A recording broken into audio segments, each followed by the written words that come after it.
శ్రీరామచంద్ర తమ మృదు ముకుళిత హస్తుడై నమస్కరించుచున్నానన్నా రాఘవ. సోదరా అన్నయ్య, సుమిత్ర నందున లక్షణ అన్నయ్య, సుఖీభవ అకల్పంలో చల్లగా వచ్చి నాయన మహాప్రసాద్. అన్నయ్య, లక్ష్మణ ఇచ్చడికి రమ్మని నన్ను ఆగ్రహించి ఉన్నావే, అట్టి కారణం ఏదన్నయ్య?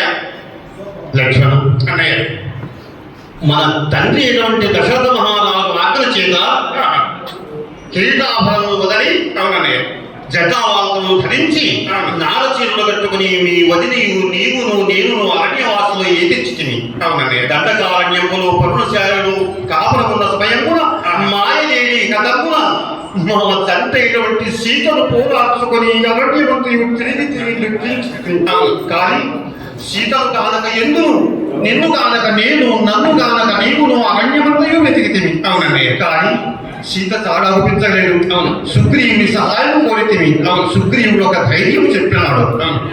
నా పడుతుపోయిన సీతను ఎందుకు పరిశోధించదని సుగ్రీవుడు వచించినాడు. కానీ 72,000 వెల్లలు వానర వీరులు అందరినీ రప్పిపోవు.